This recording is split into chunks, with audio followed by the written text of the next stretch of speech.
자폐는 언제 시작이 되는 걸까요?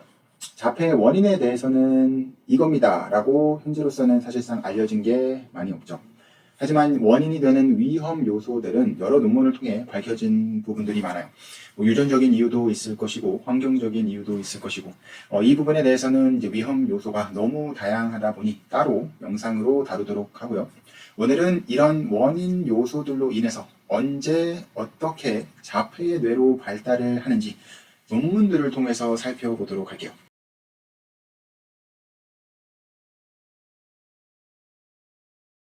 자폐 스펙트럼은 이제 쉽게 말하면 뇌 발달 지연입니다. 그러면 분명 뇌에서 그 발달 지연의 시작점이 있어요.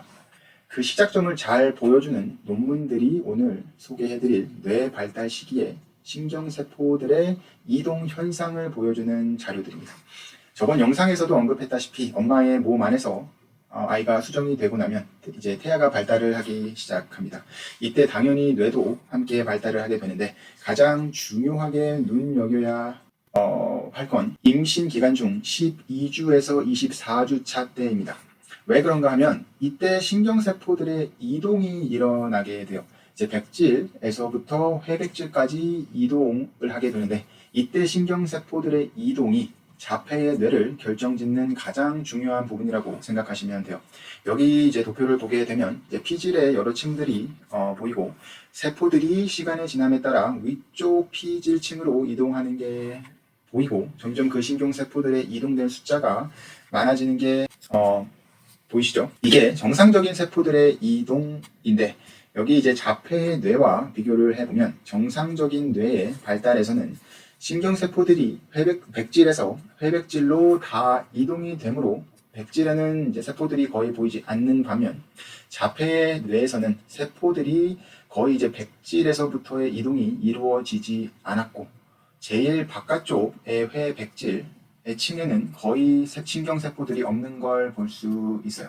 그 말은 무엇이냐? 신경세포들의 몸통, 이제 핵 부분이 있어야 할 곳에 있지 못하다 보니 그쪽으로의 이제 신경들의 연결성이 거의 이루어지지 않게 되고 이제 첫 2살 때 가장 활발하게 이루어져야 할 이제 시냅스의 밀도의 정도와 그리고 이제 가지치기가 제대로 이루어지지 않게 됩니다. 그리고 이 부분이 증상으로 나오는 거예요. 그러면 이게 뇌 안에서만 이렇게 세포 이동이 안 되는 것인가? 이제 또 다른 논문, 이제 2013년 이제 네이처에서 발표한 자료를 보니 뇌뿐만 아니라 장신경계에서도 이 세포의 이동이 이루어지지 않게 돼요. 그러면 이제 뇌 장축을 통한 연결성 또한 점점 더 약해지게 되고 그러면서 특히 이제 자폐 아이들의 경우 소화계 의 증상들이 많은 이유가 여기에 있습니다. 소화가 잘 안 되거나 영양분을 제대로 흡수를 못하거나 장벽이 무너져서 누수가 있거나 그러다 보니 이제 다른 박테리아나 호모균의 과잉 증식에 노출될 가능성이 높고요.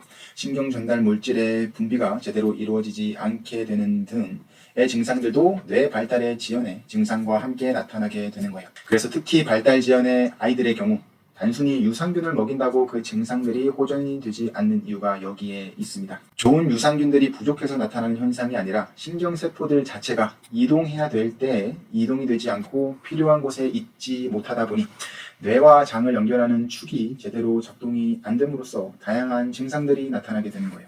그래서 특히 자폐를 스펙트럼이라고 보는 이유가 이 신경세포들의 이동이 얼마나 이루어졌냐 어느 피질에는 이루어졌고 어느 피질에는 이루어지지 않았냐에 따라서 그 증상이 다양하게 나타나서 그래요.